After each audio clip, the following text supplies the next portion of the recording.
আজকের মাহফিলে যিনি সম্মানিত প্রধান অতিথি, কুমিল্লা জেলা বিএনপির সম্মানিত আহ্বায়ক এবং আজকে আমাদের ওরে দুলা সাজাই পালকি চড়াই নিবিরে যখন নাতে রাসূল পাঠ করিও ও বৈরাতি গণ, নাতে রাসূল পাঠ করিও ও বৈরাতি গণ। দিবি তুলে নবীর কুলে কান্না বিলাপে করিস না, কাফনে দিস নবীজির নাম বলিস না রে বলিস না, কাফনে দিস নবীজির নাম বলিস না রে বলিস না। আমি হঠাৎ করে গেলে মোরে, হঠাৎ করে গেলে মোরে কান্দিস না কেউ কান্দিস না, কাফনে দিস নবীজির নাম ভুলিস না রে ভুলিস না। আল্লাহুম্মা সাল্লি মাওলানা মুহাম্মদ ওয়া আলা আলি সাইয়্যিদিনা।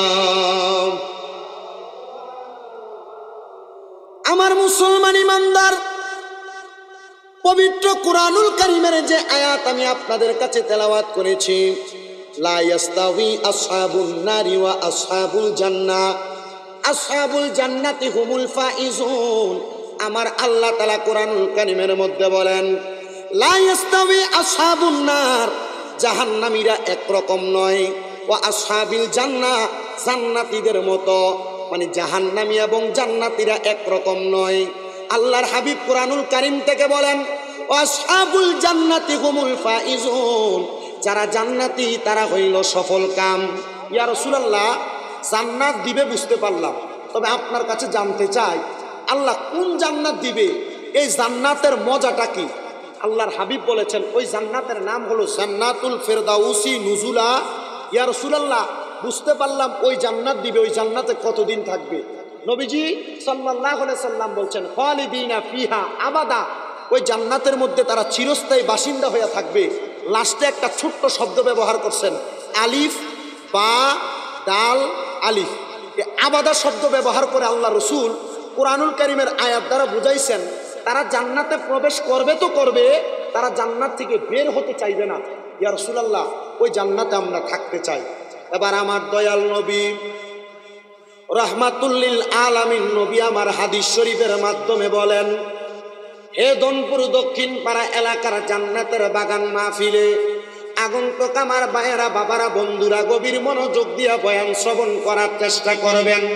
আমার দয়াল নবী রাহমাতুল লিল আলামিন নবী আমার বলে, উম্মত ওই জান্নাতের মধ্যে যে থাকবা, তোমরা কি একটাবার আমি নবীর কাছে ওই জান্নাতের বর্ণনা শুনবা না? সাহাবায়ে কেরাম ডাক দিয়া কই, নবী গো, নবী গো, ইয়া রাসূলুল্লাহ, ইয়া হাবিবাল্লাহ, নবী গো, আপনি বললেন আল্লাহ তাআলা জান্নাত প্রদান করবে, কিন্তু কোন জান্নাতে রাখবে, কেমন জান্নাতে রাখবে? আপনি নবী তো একটা বারও বললেন না। আমার দয়াল নবী রাহমাতুল লিল আলামিন নবীজি মসজিদে নববীর বারান্দার মধ্যে বসা। যারা মদিনা শরীফে গেছেন, মদিনা শরীফে আমার নবীর রওজা মুবারকের পার্শ্ববর্তী জায়গার মধ্যে নবীজির মিম্বর রাখা। নবীজির মিম্বরের পাশে যেই অংশটা নবীর রওজা মুবারক পর্যন্ত, নবীর ঘর মুবারক পর্যন্ত, এই জায়গাটাকে বলা হয় মা বাইনা বাইতি ওয়া মিম্বারি রাউযাতুম মির রিয়াদিল জান্নাহ। আমার নবী ডাক দিয়া কয়, উম্মত, ও আমি নবীর উম্মতের দলেরা, আমি দয়াল নবী ওই জায়গার মধ্যে বৈশা বৈশা আমার উম্মতের জন্য আল্লাহর কাছে ফয়সালা কামনা করতাম। ইয়া রাসূলুল্লাহ, ইয়া হাবিবাল্লাহ, নবী গো, আপনি একটাবার আপনারা আল্লাহর কাছে জিজ্ঞাসা করেন না, আমার আল্লাহ তাআলা আপনার উম্মতের যে জান্নাতের মধ্যে রাখবো, নবী গো, ওই জান্নাতটা কেমন হবে? বন্ধুরে আমার মনোযোগ দিয়া শুনবেন। আমাদের এলাকার কোনো মানুষ যদি কুমিল্লা শহরের কান্দির পারে একটা বাড়ি কেনার জন্য চেষ্টা করে, ওই বাড়িটা কেনার জন্য চেষ্টা করলে তাকে যদি বাড়ির দাম নির্ধারণ করা হয় 1 কোটি টাকা, সেই ব্যক্তি বলবে 1 কোটি টাকা আমি ডাইরেক্ট দিয়া দিব না, বাড়ি দেখবে। এখন সারা কি 1 লাখ দিয়ে দিবেন? 1 কোটি দিয়ে দিবেন? এবার একজন ব্যক্তি নির্ধারণ করলো 1 কোটি টাকার বাড়ি কিনবো, আমি বাড়ি কেনার জন্য বাড়িটা আগে দেখা লাগবে। সাহাবায়ে কেরাম তেমন ভাবে ডাক দিয়া কই, ইয়া রাসূলুল্লাহ, নামাজ পড়ি, রোজা রাখি, হজ করি, যাকাত দেই, দান সদকা করি, আপনি নবীরে ভালোবাসি, আপনি নবীরে মুহাব্বত করি। নবী গো, আপনি দয়াল নবী বলেন ওই জান্নাতটা কেমন হবে? কারণ যেই জান্নাত পাওয়ার জন্য আমরা ইবাদত করি। আমার নবীজি বলেন, আমি মসজিদে নববীর বারান্দার মধ্যে বৈশা বৈশা চক্ষুটা বন্ধ করলাম, এমন টাইমে দেখলাম আমার সামনে হযরতে জিবরাইল আলাইহিস সালাতু ওয়াস সালাম হাজির হয়ে গেছে। জিবরাইল হাজির হইয়া আমি নবীর চেহারা মুবারকের সামনে একটা চাদর মেইলা ধরছে। আমি নবীর সামনে 70 মতান্তরে 72 জন সাহাবী বসা।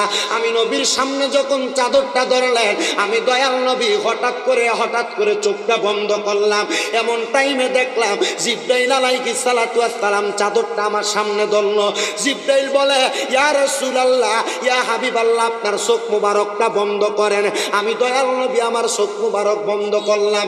জিবরাইল আলাইহিস সালাতু ওয়াস সালাম আমি নবীর সামনে মেরাজের রজনীতে আমি নবী জান্নাত যেমন দেখছি, জাহান্নাম যেমন দেখছি, জান্নাত করে আমি নবীর সামনে তুইলা ধরছে।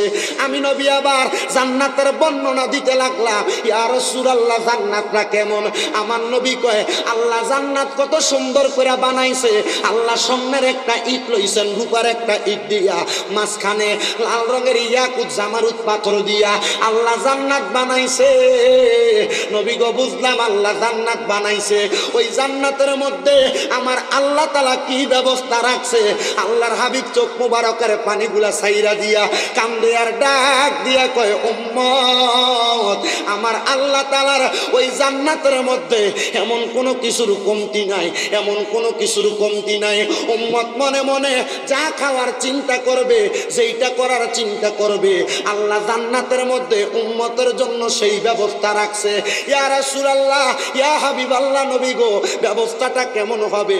আল্লাহর নবী কয়, এক একটা জান্নাতের জন্য আল্লাহ তাআলা 40টা করে হুর গিলমান রাখছে জান্নাতি ব্যক্তির সেবা করার জন্য। নবী গো, বুঝতে পারলাম জান্নাতি ব্যক্তির জন্য 40টা হুর গিলমান রাখছে সেবা করার জন্য। ইয়া রাসূলুল্লাহ, ওই হুর গিলমানের সেবা পাওয়ার জন্য আমরা প্রস্তুত আছি কিনা আমরা বলতে পারবো না।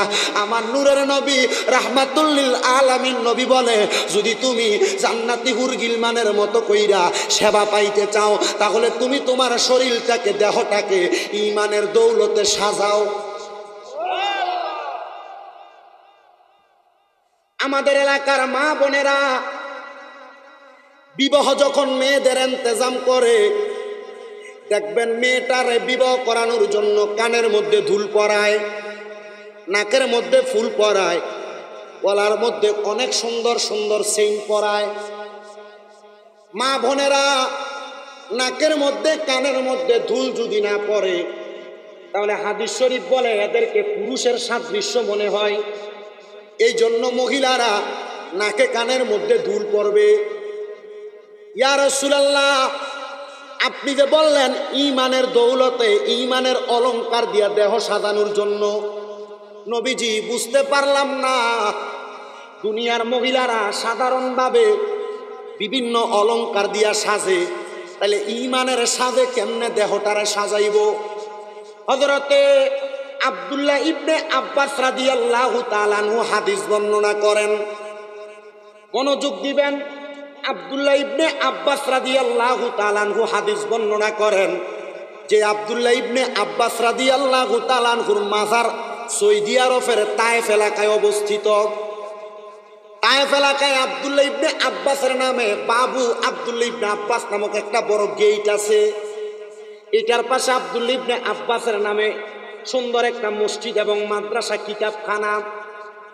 এই তায়েফে আব্দুল্লাহ ইবনে আব্বাস রাদিয়াল্লাহু তাআলা আনহু অবস্থানকালে তিনি বলেন, আমি আমার নবীজির জবান মুবারকে বলতে শুনলাম, জান্নাতের দৌলত হইল, জান্নাতের অলংকার হইল, 1 নাম্বার একটা মানুষের দুনিয়ার জমিনের মধ্যে আল্লাহর ইবাদত, সালাত। আল্লাহর ইবাদত সালাতের মাধ্যমে জান্নাতের পোশাক পরে মুসলমান। ওই জান্নাতের পোশাকটা যখন দুনিয়ার মানুষ পরে, আল্লাহ তাআলার ওই বান্দা যখন ইন্তেকাল করবে, ইন্তেকাল করার সময় রহমতের একজন ফেরেশতা আল্লাহ তাআলার বান্দার দেহ থেকে রুহুটাকে ছিনিয়ে নিয়ে যায়। কিন্তু ইমানদার বান্দাটা ইমানের দৌলত থাকার কারণে কোনো কষ্ট পায় না, কোনো অসুবিধা হয় না, ইমানদার বান্দা কোনো আঘাত পায় না। কিন্তু নবীজি এই কথা বলে চোখ মুবারকের পানি মুবারক গুলা ছেড়ে দিয়ে কান্না করেন আর বলেন, শোনো, কেউ যদি ইমানের দৌলতে ইমানের অলংকার দিয়া তার শরীরটাকে না সাজায়, ওই ব্যক্তির শরীরটাকে এমন ভাবে আঘাত দেওয়া হবে। হাদিস শরীফ বর্ণনা করতে যায় আমাদের কুমিল্লা আলিয়া মাদ্রাসার মধ্যে আল্লামা আব্দুর রাজ্জাক মুহাদ্দিস হুজুর উনি একটা টিস্যু হাতে নিয়ে বুঝাইতেছেন, একটা টিস্যু তোমার হাতে দিলাম, এই টিস্যুটাকে তুমি আস্তে করে টান দিলে দেখবা তোমার টিস্যুটা ছিঁড়ে যায়। কিন্তু যদি তোমার হাতের মধ্যে একটা লোহার পাতের টুকরা দেওয়া হয়, টিনের টুকরা দেওয়া হয়, হাত দিয়ে তুমি তোমার টিনটাকে ছিঁড়তে পারবা না। টিস্যুটা যেমন নর্মাল ভাবে ছিঁড়ে যায়, ইমানদারের ইমানের দৌলতওয়ালা ইমানের অলংকার দিয়ে দেহ সাজাইলে ওই মানুষটার শরীর থেকে রুহুটা এমন টিস্যুর মতো ছিঁড়া চলে আসে।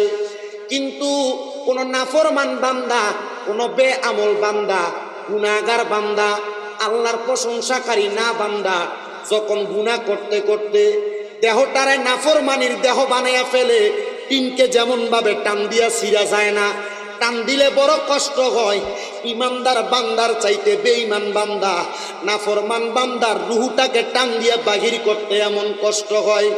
ইয়া রাসূলুল্লাহ, বেঈমানের রুহু কি বাহির হবে না? আমার নবী ছোট বাচ্চাদের মতো কান্না করে। আনাস ইবনে মালিক রাদিয়াল্লাহু তাআলা আনহু বলতেছে, আমি আমার নবীকে এমন ভাবে কান্না করতে দেখলাম, আমার নবীজি চোখ মুবারকের পানি মুবারক গুলা ছেড়ে দিছে।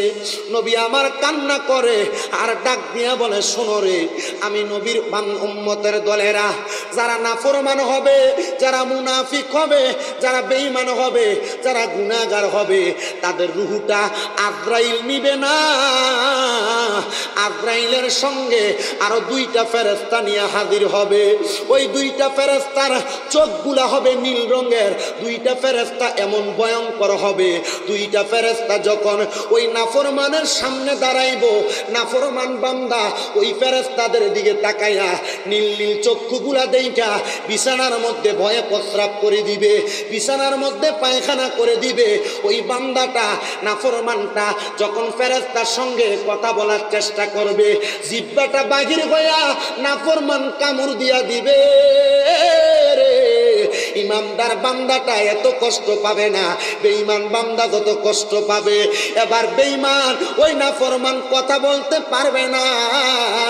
নাফরমান যখন কোনো কথা বলতে পারবে না, চোখের ইশারা দিয়া আজরাইলের সঙ্গে নীল চোখওয়ালা ফেরেশতাদের সঙ্গে কথা বলার চেষ্টা করবে। ইমানদার বেঈমান বান্দার, নাফরমান বান্দার চোখগুলা উল্টাইয়া দেওয়া হবে। এবার নাফরমান বান্দা হাতের ইশারা দিয়া বোঝানোর চেষ্টা করবে, নাফরমান বান্দার হাতের সাহারকগুলা টাস টাস করে ছিঁড়ে যাবে, পায়ের রগগুলা ছিঁড়ে যাবে। নাফরমান দেহ তাইকা যখন রুহুটা ওই ফেরেশতারা আলাদা করবে, বলে নাফরমান বান্দাটা মৃত্যুর বিছানায় এমন ভাবে হাউমাউ করে চিন্তা করবে, তার সামনে তার মা থাকবে, তার সামনে তার বাবা থাকবে, স্ত্রী পুত্র সন্তান থাকবে। আল্লাহর কসম, মা বাবা সন্তান কেউ তার চিৎকার শুনতে পাবে না।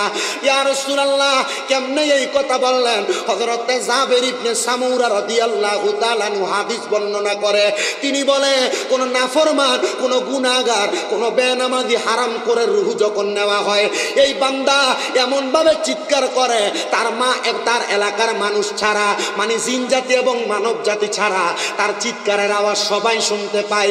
ইয়া রাসূলুল্লাহ, বুঝতে পারলাম নবী গো, এবার যখন রূহটা কবজ করে নিয়ে যাবে তখন নাফরমানের অবস্থাটা কেমন হবে? আমার নবী বলে, রূহটা ফেরেশতা যখন হাতের মধ্যে নিবে, এবার দুইটা ফেরেশতা একটা রুমাল দিয়ে তাদের নাকের মধ্যে চাপ দিয়া ধরবে। নবী গো, বুঝতে পারলাম না ফেরেশতারা কেন নাকের মধ্যে চাপ দিয়া ধরবে।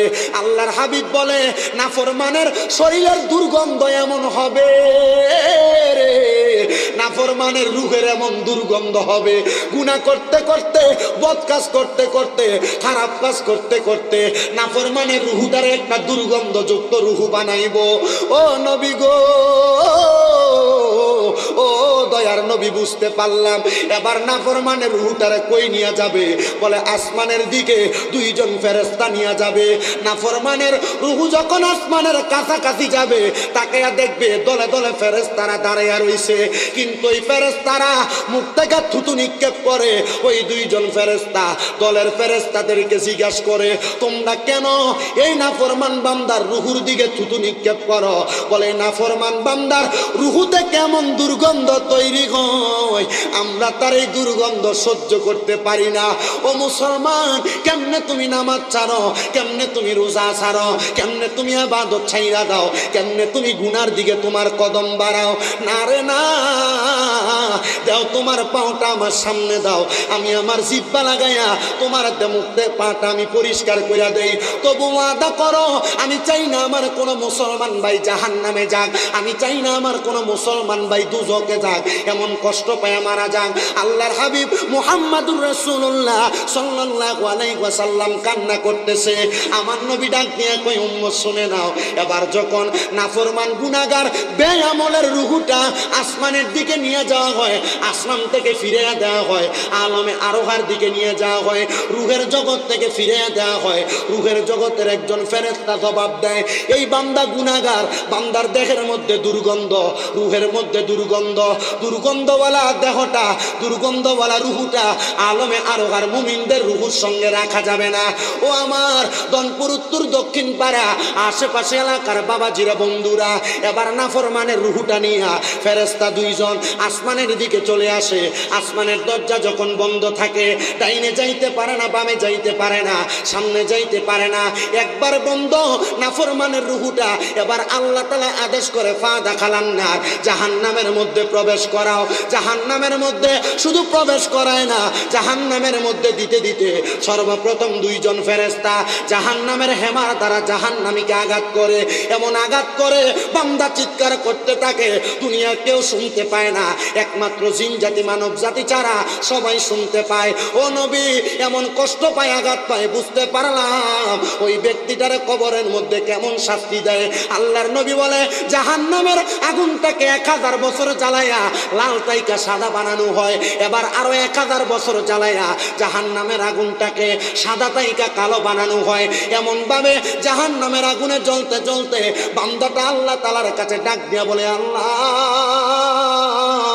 বড় পিপাসা লাগতেছে, আমাকে একটু পানি কি দেওয়া যায়? আমার আল্লাহ তাআলা জাহান্নামীকে কেমন পানি দিবে জানো? আকাশ দাও দেই নাই হুজুর, আমি একটা শব্দ যখন দেই নাই, এখন আমার আর নামাজ পড়তে ভালো লাগে না। হুজুর, আপনি আপনার কাছে আমার বায়াত করান, যেন আমি সুন্দরভাবে চলতে পারি। হুজুর বলে, তুমি তো সত্য দিলা, বায়াত হইবা, কিন্তু নামাজ পড়বা না। এ বাবা, আমি তোমার বায়াত করাইতে পারবো না। যেই ব্যক্তি সারাদিন রাহাজানি বেকাজগুলা কইরা বেড়াইছে, ওই ব্যক্তিটা যদি এবার বায়াত নেওয়ার কাজ জন্য আসে, হুজুর বলে, আমি আতঙ্কিত হইলাম, ভয় পাইলাম। আমি বললাম, ঠিক আছে, যেহেতু তুমি নামাজ পড়তে পারবা না, আল্লাহ জিকির করতে লাগলাম। জিকির করতে করতে আমি যখন আমার ঘরের মধ্যে গেলাম, এবার বলেন, যেই ব্যক্তি ৭৪ বছর বয়স পর্যন্ত ইবাদত করে নাই, ৭৪ বছর বয়স পর্যন্ত আল্লাহর ইবাদতে মগ্ন থাকে নাই, ওই ব্যক্তি যদি জিকির করতে করতে ঘরে যায়, বউ কি অবাক হওয়ার কথা কিনা? ও নাসুল্লাহ ফাআনসাহুম আনফুসাহুম উলাইকা হুমুল ফাসিকুন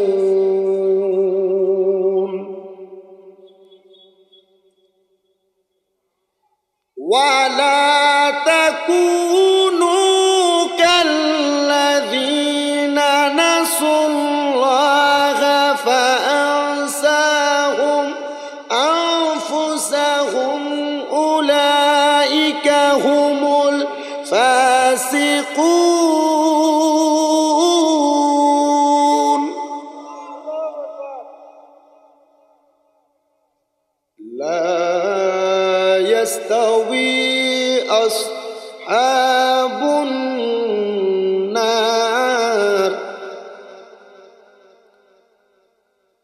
আসহাবুন নারি ওয়া আসহাবুল জান্নাহ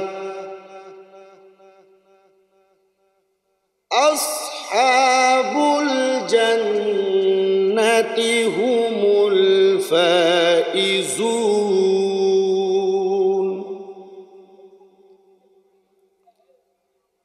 লা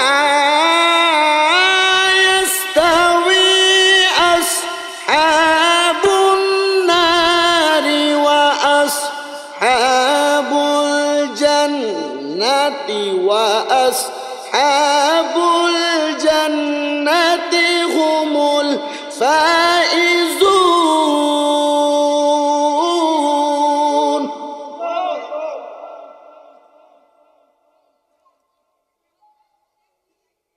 لو أنزلنا هذا القرآن على جبل لرأيته خاشعا متصدعا من خشية الله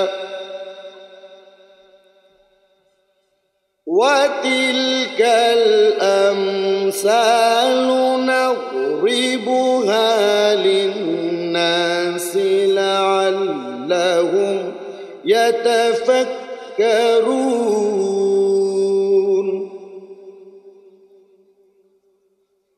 لو أنزلنا هذا القرآن على جبل لرأيته خاشعا متصدعا من خشية الله وتلك الأمثال نضربها للناس لعلهم يتفكرون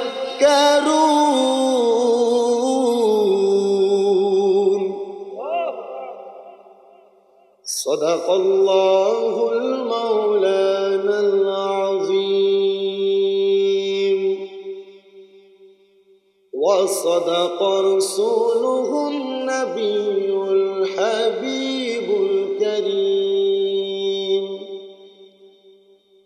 ونحن على ذلك من الشاهدين والشاكرين والحمد لله رب العالمين خالق السماوات والأرض الصلاة والسلام على رسوله من كان نبيا وآدم بين الماء والطين سيدنا ونبينا وشفينا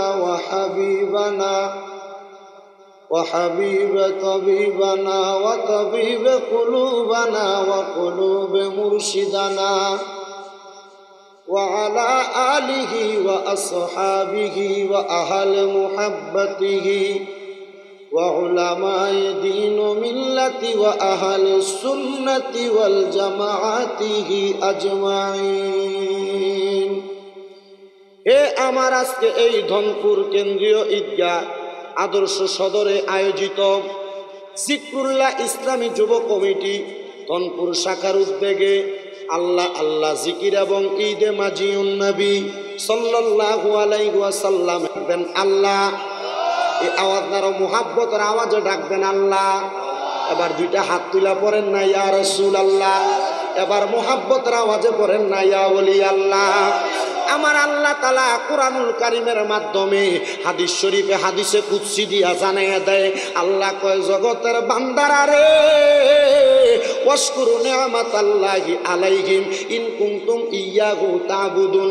আল্লাহ কয় বান্দা তোমরা আমি আল্লাহর নিয়ামতের শুকরিয়া আদায় করো যদি তোমরা আমি আল্লাহর ইবাদত করো। এবার বলেন আমরা সবাই ইবাদত করি একজনের, তিনি কে? মুহাব্বতের আওয়াজে বলেন না তিনি কে? সাহাবায়ে কেরাম ডাক দিয়া কই নবী গো, ইয়া রাসূলুল্লাহ, ইয়া হাবিবাল্লাহ, নবী গো বুঝতে পারলাম আমরা সবাই আল্লাহর ইবাদত করি। আল্লাহর ইবাদত করে যারা তাদের জন্য আমার আল্লাহ কি নির্ধারণ করে রাখছে? আমার দয়াল নবী রাহমাতুল লিল আলামিন নবী বলে উম্মতের দলেরা দুনিয়ার জমিনে আল্লাহর বান্দা যখন আল্লাহ তাআলার ইবাদত করে, আমার আল্লাহ তাআলার ইবাদত করার কারণে আমার আল্লাহ তাআলা বান্দাকে দুনিয়াতে 5টা নিয়ামত দান করে। সুবহানাল্লাহ, এটা কি কম? আরো জোরে বলেন না সুবহানাল্লাহ। রাব্বুল আলামিন আল্লাহ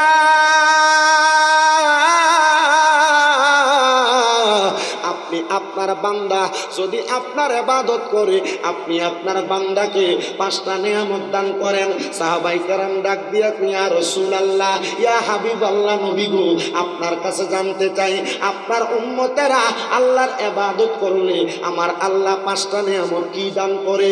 এবার আমার রাসূল ডাক দিয়া বলে সাহাবায়ে কেরাম তোমরা শুনে নাও। 1 নাম্বার, কেউ যদি আমার আল্লাহ তাআলার ইবাদত করে আল্লাহ তাআলার ওই বান্দার হায়াত আমার আল্লাহ বাড়ায়া দেয়। ও আমার দনপুর দক্ষিণ পাড়া এলাকার ভাই বাবারা, বন্ধুরা, শাহপুর দরবার, পানুয়া দরবার, মাঝভান্ডার দরবার, বিভিন্ন দরবারের আশিকিন জাকিরিন ভক্তবিন্দুরা একটু মনোযোগ দিবেন। এই এলাকার কোনো মানুষ যদি হার্ট অ্যাটাক করে স্ট্রোকের রোগী হয়ে যায়, ঢাকা বড় বড় হসপিটালের মধ্যে সর্বনিম্ন 70,000 থেকে 1,10,000 টাকা পর্যন্ত তার জন্য অক্সিজেন মাস্ক ভাড়া করা হয়, অথবা আইসিইউর মধ্যে রাখার জন্য ওই ব্যক্তির সর্বনিম্ন 70,000 সর্বোচ্চ 1,10,000 টাকা খরচ করা হয়। কিন্তু আমার আল্লাহ পাকের পেয়ারা হাবিব মুহাম্মদুর রাসূলুল্লাহ সাল্লাল্লাহু আলাইহি ওয়াসাল্লাম নবী বলে কেউ যদি আল্লাহ তাআলার ইবাদত করে আল্লাহ তাআলার প্রশংসা করে আমার আল্লাহ তাআলা ওই ব্যক্তির হায়াত বাড়ায়া দেয়। ইয়া রাসূলুল্লাহ, ইয়া হাবিবাল্লাহ, নবী গো আমার আল্লাহ তাআলা 2 নাম্বার কি দান করে? আমার নবী রাহমাতুল লিল আলামিন নবী বলে 2 নাম্বার, আমার আল্লাহ তাআলার ওই বান্দা যদি কঠিন কোনো বিপদে থাকে আমার আল্লাহ তার বিপদ থেকে উদ্ধার কইরা দেয়। 3 নাম্বার, আল্লাহ তাআলার ইবাদত যেই বান্দা করে আমার আল্লাহ তাআলার ওই বান্দা কঠিন কোনো অসুস্থতা থাকলে আমার আল্লাহ তার অসুস্থতা দূর করে দেয়। 4 নাম্বার, আল্লাহর কোনো বান্দা যদি আল্লাহ তাআলার ইবাদত করে আমার আল্লাহ তাআলা ওই বান্দার যদি কোনো ঋণ থাকে, অভাব থাকে, ঋণ থাকে আমার আল্লাহ তার ঋণগ্রস্ততা দূর করে দেয়। 5 নাম্বার, ওই বান্দা যদি অভাব অনটনের মধ্যে থাকে, বান্দার রিজিক না থাকে আমার আল্লাহ তাআলা এমন রিজিক দান করে বান্দা বড় খুশি হয়ে যায়। সাহাবায়ে কেরাম কই নবী গো, ইয়া রাসূলুল্লাহ, ইয়া হাবিবাল্লাহ, নবী গো এই 5টা নিয়ামত পাওয়ার জন্য কি করা লাগবে? আল্লাহর নবী কয় 1 নাম্বার, আইবি তাকরাউল কোরআন বিতালাওয়াতুল কোরআন। আল্লাহর কোন বান্দা যদি তার জবান দ্বারা আল্লাহ তাআলার কোরআন তেলাওয়াত করে আমার আল্লাহ তাআলা বান্দার এই সবগুলা নিয়ামত বান্দাকে দান করে। আসেন আমরা সবাই মুহাব্বতের আওয়াজে ওই আল্লাহ তাআলার কোরআনের তেলাওয়াত করি। ফি শান হাবিবিহি ওয়া মাহবুবিহি ওয়া মাশুকিহি মুখবিরান ওয়া আমিরা ইন্নাল্লাহা ওয়া মালাইকাতাহু ইউসাল্লুনা আলান নাবিয়্যি ইয়া আইয়ুহাল্লাযীনা আমানু সাল্লু আলাইহি ওয়া সাল্লিমু তাসলিমা।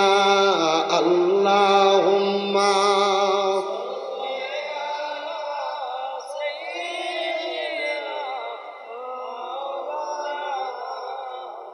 ওয়া আলা আলি সাইয়্যিদিনা। আর একটু জবান খুলে মুহাব্বতের আওয়াজে পড়েন আল্লাহুম্মা সাল্লি মাওলানা মুহাম্মদ ওয়ালা মাওলানা দুই নয়নের রাসূল পাক দেখিলে কেমন হতো দুই নয়নের রাসূল পাক দেখিলে কেমন হতো জন্ম আমার নবীর যুগে হলে কেমন হতো জন্ম আমার নবীর যুগে হতো দুনয়নের রাসূল পাক দেখিলে কেমন হতো জন্ম আমার নবীর যুগে হলে কেমন হতো জন্ম আমার নবীর যুগে হলে কেমন হতো আসতো বেশে হাজেরাতে বেলালের মধুর আযান যেইয়া জানেছিল এমন প্রেম মুগ্ধ রহমান দয়াল নবীর পিছে নামাজ পড়লে কেমন হতো দয়াল নবীর পিছে নামাজ পড়লে কেমন হতো জন্ম আমার নবীর যুগে হলে কেমন হতো আল্লাহুম্মা সাল্লি মাওলানা মুহাম্মদ ওয়ালা আলি সাইয়্যিদিনা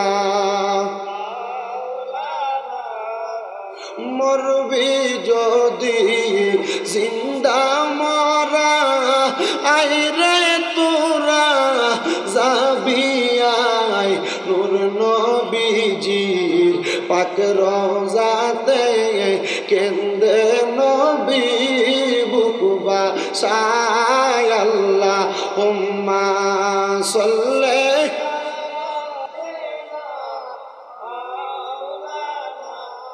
মুহাম্মদ ওয়ালা আলি সাইয়্যিদিনা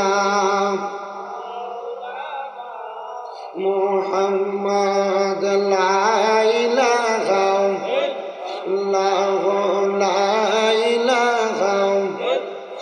আল্লাহ সারা মাবুদ নাই আমার নবীজি সারা ও পাই নাই কন্যা আল্লাহ সারা মাবুদ নাই আমার নবীজি সারা ও পাই নাই ওই নবীকে পাইতে হইলে ওলি আল্লাহর দয়া চাই লা ইলাহা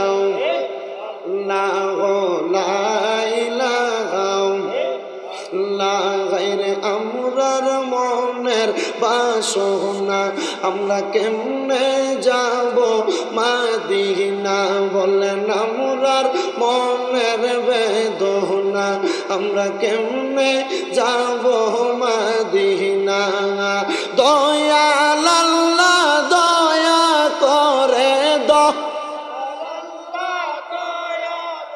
রে দেখান সোনার মদিনা লা ইলাহা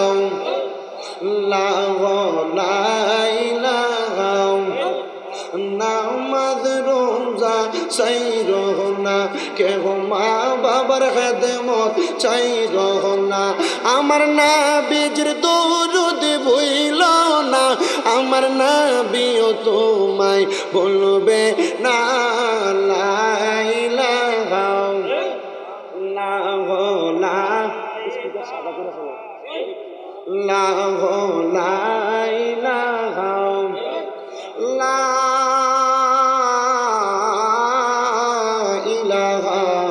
ইল্লাল্লাহু মুহাম্মাদুর রাসূলুল্লাহ সাল্লাল্লাহু আলাইহি ওয়াসাল্লাম। সবাই পড়ি সাল্লাল্লাহু আলাইহি ওয়াসাল্লাম। আল্লাহুম্মা আমিন, আল্লাহুম্মা আমিন। আলহামদুলিল্লাহি রাব্বিল আলামিন। আসসালাতু ওয়াসসালামু আলা রাসূলিহিল কারীম।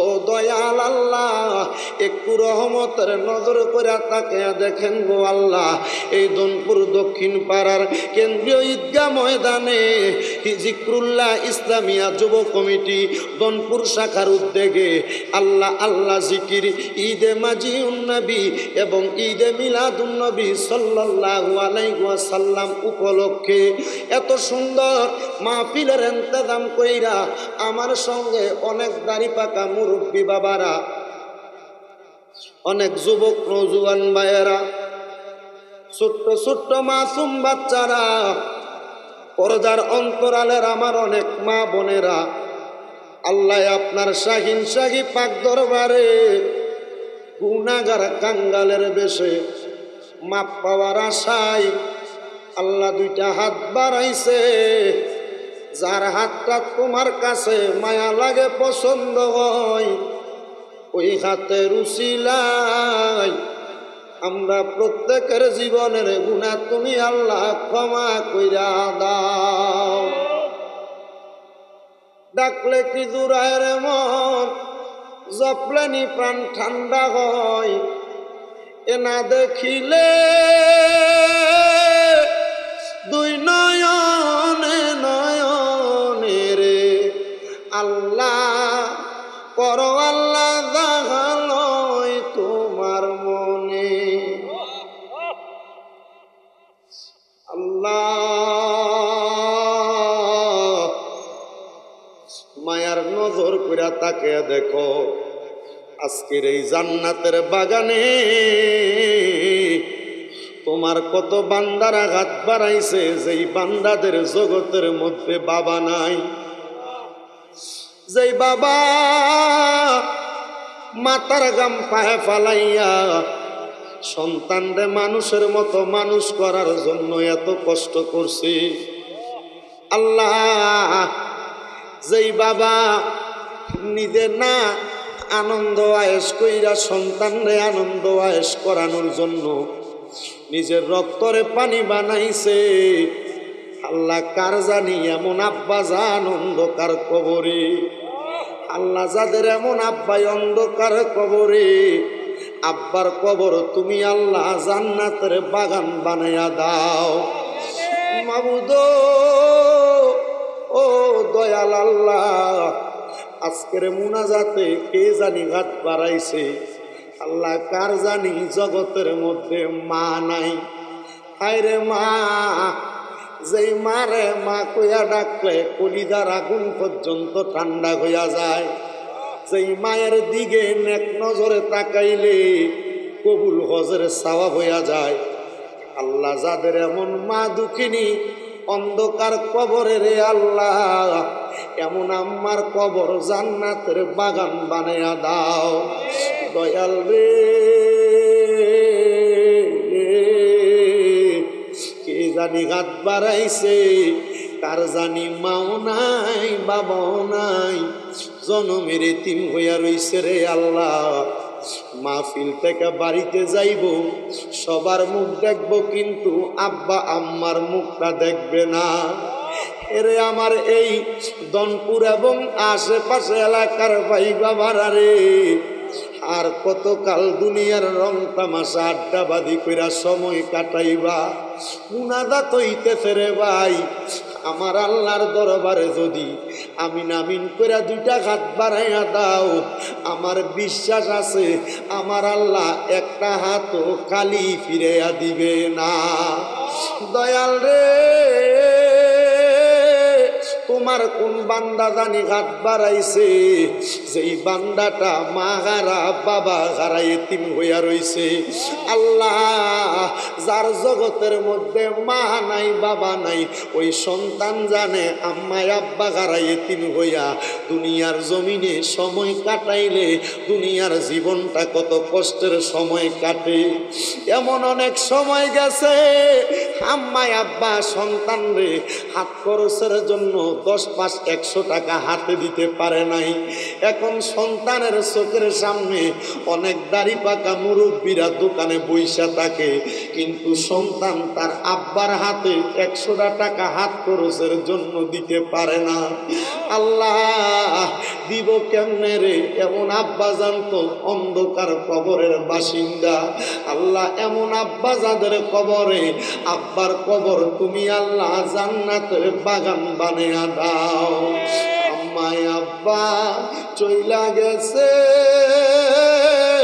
আল্লাহ যারা রে ফালাইয়া তারা রে রাইখা গো গেছে কান্দিবার লাগিয়া।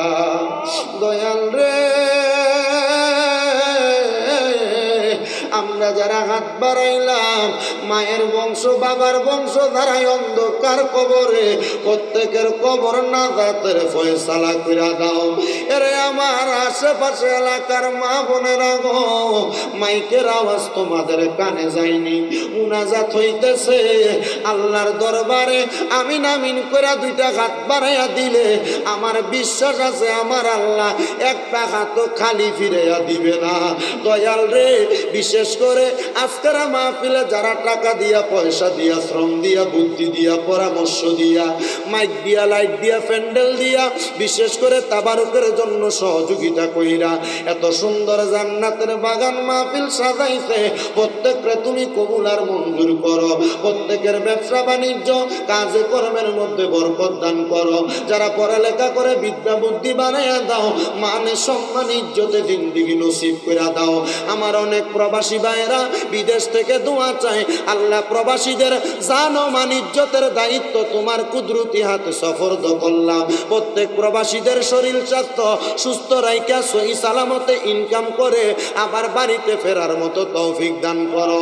আল্লাহ, এই মাহফিল কিয়ামত পর্যন্ত দায়েম এবং কায়েম রাখো রাব্বুল আলামিন। ও দয়াল আল্লাহ, ফরিয়াদ তোমার দরবারে, মরণ দিবা দুঃখ নাই, তবে বেঈমান বানাইয়া মরণ দিও না। মরণের আগে বারবার তাওয়াফে বাইতুল্লাহ, জিয়ারতে রওজায়ে রাসূলুল্লাহ নসিব করাইয়া আমাদের প্রত্যেকের আখিরি জবানে মধুর কালেমা পড়াইয়া দিয়েন, লা ইলাহা ইল্লাল্লাহু মুহাম্মাদুর রাসূলুল্লাহ সাল্লাল্লাহু আলাইহি ওয়াসাল্লাম। জবান খুলে উচ্চ কণ্ঠে জোরে পড়েন আলহামদুলিল্লাহ। আরো জোরে পড়েন আলহামদুলিল্লাহ। মুআজ্জাজ সদরে মুহতারাম, আজকে এই ধনপুর কেন্দ্রীয় ঈদগাহ ময়দানে জিকরুল্লাহ ইসলামিয়া যুব কমিটির ধনপুর শাখার উদ্যোগে এত সুন্দর ঈদে মাজিউন নবী, ঈদে মিলাদুন নবী সাল্লাল্লাহু আলাইহি সাল্লাম মাহফিলের যিনি সম্মানিত প্রধান মেহমান, শাহপুর দরবার শরীফের আলা হযরত পীর সাহেব আশিক রসুল আওলাদ গৌসে পাক रहनुमाए शरीयत व तरीक़त सैयद गुलाम मोहम्मद अब्दुल कादिर कौकाब अल कादिरी पीर साहेब हुजूर बारकाल्लाहु फी हायाते, আল্লাহ যেন হুজুরের হায়াতে বরকত দান করে পড়েন আল্লাহুম্মা আমিন। মাহফিলে যিনি সম্মানিত প্রধান অতিথি, যিনি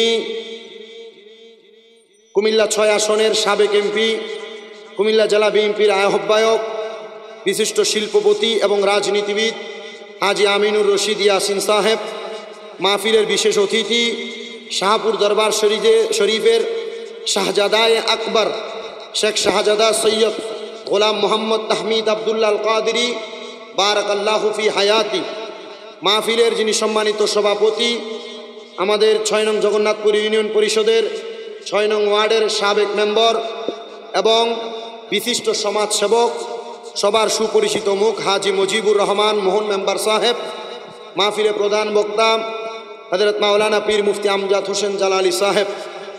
প্রধান আকর্ষণ আপনাদেরই ধনপুর দক্ষিণ পাড়া জামে মসজিদের সাবেক খতিবে মুকাররম হযরত মাওলানা মুফতি আব্দুল কুদ্দুস সুন্নি আল কাদেরী সাহেব মাহফিলে আলোচনা করেছেন।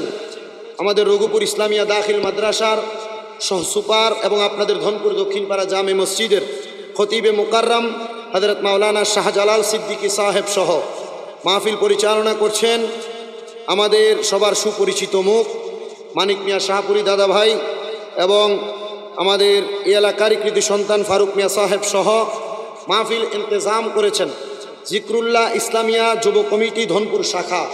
ডাইনে বামে সামনে পেছনে মাইকের আওয়াজ যতদূর পর্যন্ত যাচ্ছে সবাই আল্লাহ তাআলার প্রশংসা আদায় করার লক্ষ্যে এক বাক্যে শুকরিয়া আদায় করে জবান খুলে পড়ি আলহামদুলিল্লাহ। আপনারা বলেন আলহামদুলিল্লাহ বলে প্রশংসা করা হয় কার? আল্লাহর। আল্লাহর হাবিব সাল্লাল্লাহু আলাইহি ওয়াসাল্লাম মদিনার রহমাতুল্লিল আলামিন নবীজি উম্মতে মুহাম্মদীকে নাজাত দেওয়ার জন্য রাস্তা বের করেছেন দুইটা। বলেন কয়টা রাস্তা? এক নাম্বার, যেই রাস্তার মধ্যে খুঁজে পাওয়া যায় আল্লাহ তাআলার কোরআনুল কারীমের মাধ্যমে হেদায়াত, ইহদিনাস সিরাতাল মুস্তাকিম। দুই নাম্বার রাস্তা রেখেছেন নবী মুহাম্মদ সাল্লাল্লাহু আলাইহি ওয়াসাল্লামের দুনিয়ার জমিনে কথা, কর্ম, কাজ, মনসম্মথনের মাধ্যমে হাদিস শরীফ। এগুলার মাধ্যমে আল্লাহ তাআলা আমাদেরকে দুনিয়ার জমিনের মধ্যে এমন একটা সমীচীন জায়গা নির্ধারণ করে দিবেন যে জায়গার নাম হলো জান্নাত। বলেন সেই জায়গার নাম কি? জান্নাত। সাহাবায়ে কেরাম রসুলে আরবি মুহাম্মদুর রাসূলুল্লাহ সাল্লাল্লাহু আলাইহি ওয়াসাল্লামের কাছে প্রশ্ন করি, ইয়া রাসূলুল্লাহ, একটু বন্ধ করো, একবার স্পিকার সাদা সাউন্ড করো, মনিটরের সাউন্ড একটু বাড়াও। ইয়া রাসূলুল্লাহ, আপনার কাছে জানতে চাই আপনার উম্মতে মুহাম্মদী যারা, তারা যদি কোরআন মানে, হাদিস মানে, আপনি নবীর কথা, কাজ, মনসম্মতন অনুরূপভাবে সাহাবাই কেরামের কথা, কাজ, মনসম্মতন এগুলাকে মানে আপনি বলেন আল্লাহ কি প্রদান করবেন? নবীজি বলেছেন জান্নাত। এ আয়াত যখন ৭৪ বছরের বয়স্ক ব্যক্তি উনি যখন শুনতে পাইলেন ৭৪ বছর পর্যন্ত আমি আল্লাহকে সেজদা দেই নাই, কিন্তু জান্নাতে তো মজার জায়গা, আনন্দের জায়গা, আরামায়েশের জায়গা, জাহান্নামে তো নিকৃষ্ট জায়গা, ওই জায়গার মধ্যে আমি শক্তভাবে থাকতে পারবো না। ওই ব্যক্তি চিন্তা করলেন আমার এলাকার সবচাইতে মুহাক্কিক আলেম, সবচাইতে ভালো আলেম হাজী এমদাদুল্লাহ মুহাজির মক্কির কাছে আমি যাব। উনি বলেন আমি হাজী এমদাদুল্লাহ মুহাজির মক্কির সামনে গেলাম, বললাম হুজুর আপনি আমাকে বায়াত গ্রহণ করান, আপনার কাছে মুরিদ করান। উনি বলে বাবা তুমি আমার কাছে যদি মুরিদ হইতে চাও, বায়াত হইতে চাও, ওয়াদাবদ্ধ হইতে চাও, তুমি তো 5 ওয়াক্ত নামাজ পড়া লাগবে।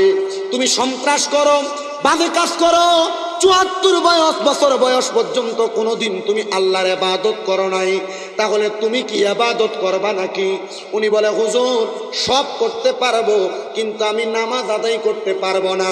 হুজুর বললেন হায় রে, আল্লাহ তাআলা তো সবার কপালের মধ্যে হেদায়েত রাখে না, তার কপালে সামান্য হেদায়েত রাখছেন, সে আল্লাহর ওলির কাছে আসছেন, কিন্তু সে আমার কাছে বলতেছেন সে নামাজ পড়তে পারবে না। এবার হাজী এমদাদুল্লাহ মুহাজির মক্কি রহমাতুল্লাহ আলাইহি বলেন আমি তাকে বললাম নামাজ যেহেতু পড়তে পারবা না, তুমি বলো তুমি কি লা ইলাহা ইল্লাল্লাহ জিকির করতে পারবা কিনা?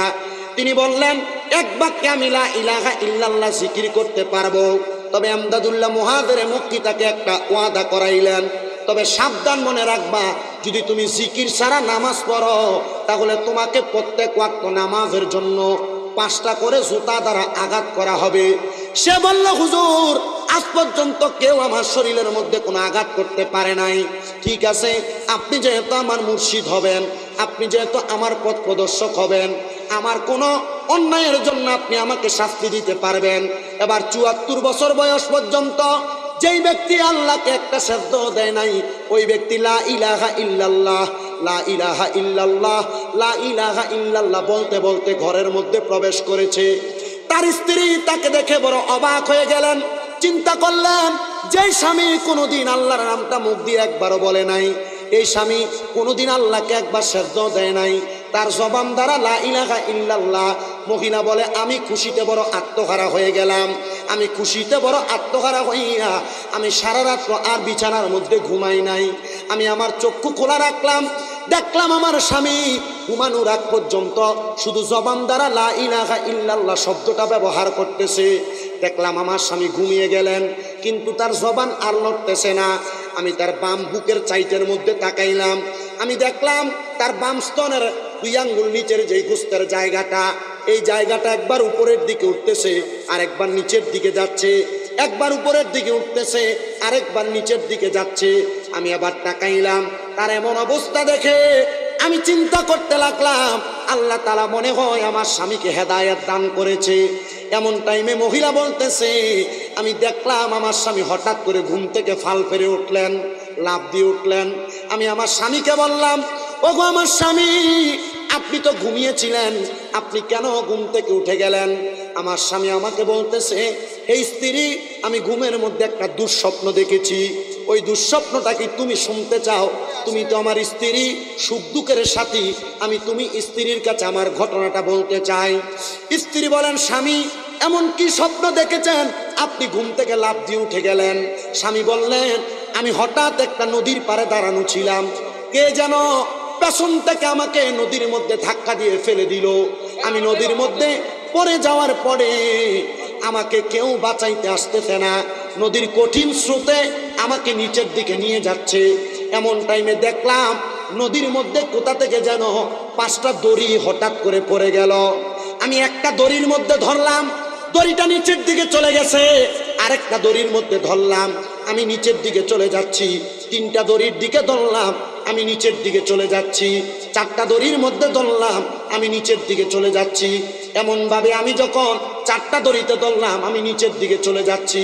আমি বুঝতে পারলাম না এতগুলা দড়ি আসলো, কিন্তু কেউ আমার বাঁচাইতে পারে না। একবার বলেন, বাঁচাইতে পারে একজন, তিনি কে? তাকবীরের আওয়াজ একবার ওই আল্লাহকে খুশি করেন, নারে তাকবীর, নারে রিসালাত, নারে গাউসিয়া। বলেন, বাঁচাইতে পারে কে? আজকের মাহফিলের সম্মানিত প্রধান আকর্ষণ মুফতি আব্দুল কুদ্দুস সুন্নি আল কাদেরী সাহেবের আগমন। জোরে বলেন মারহাবা। আমরা দেখতে পাচ্ছি হুজুর উপস্থিত হয়েছেন। আল্লাহ যেন হুজুরকে হায়াতের মধ্যে বরকত দান করে পড়েন, আমিন। বয়ানটা শেষ করছি অল্প সময়। 4টা দড়ির মধ্যে ধরলেন, বাঁচতে পারলেন না। ওই ব্যক্তি বলে, আমি 5ম নাম্বার দড়ির মধ্যে যখন ধরলাম, দেখলাম আমাকে 5টা দড়ির দিক থেকে টেনে পাড়ের মধ্যে নিয়ে যাওয়া হলো। আমি বুঝতে পারলাম কেমন কেমন জানি লাগতেছে। সকালবেলা দৌড়ে এমদাদুল্লাহ মুহাজির মক্কির কাছে গেলাম। যাওয়ার সাথে সাথে এমদাদুল্লাহ মুহাজির মক্কি আমাকে বলেছে, রে বাবা, এটার অন্য কোনো কারণ না, এটা হলো 5টা দড়ি, এটা হলো 5 ওয়াক্ত নামাজ। আমি এমদাদুল্লাহ মুহাজির মক্কি বললাম, তুমি এখন থেকে 5 ওয়াক্ত নামাজ আদায় করবা। আরে 5টা দড়ি যেমন ভাবে তোমাকে নদী থেকে উদ্ধার করেছে, আমি আল্লাহর ওলির কথা এবং আল্লাহর কথা এমন 5 ওয়াক্ত নামাজ ঠিক তেমন ভাবে তোমাকে জাহান্নামের আগুন থেকে রক্ষা করবে।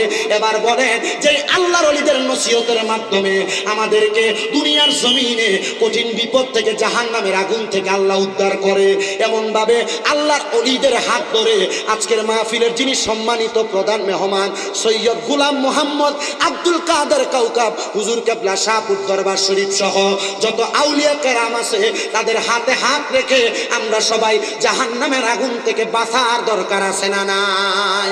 আল্লাহ তাআলা আমাদের সবাইকে জাহান্নামের কঠিন আযাব থেকে বাঁচার জন্য আল্লাহর ওলিদের নেক নজর সোহবতের মাধ্যমে 5 ওয়াক্ত নামাজ পড়ে দুনিয়ার জিন্দেগি কুরবান করে আখিরাত হাসিল করার তৌফিক দান করে বলেন আমিন। বিদায় আরজ করছি। ওয়াখির দাওয়ানা আলহামদুলিল্লাহি রাব্বিল আলামিন। আসসালামু আলাইকুম ওয়া রাহমাতুল্লাহি ওয়া বারাকাতুহু। ধন্যবাদ। আসসালামু আলাইকুম।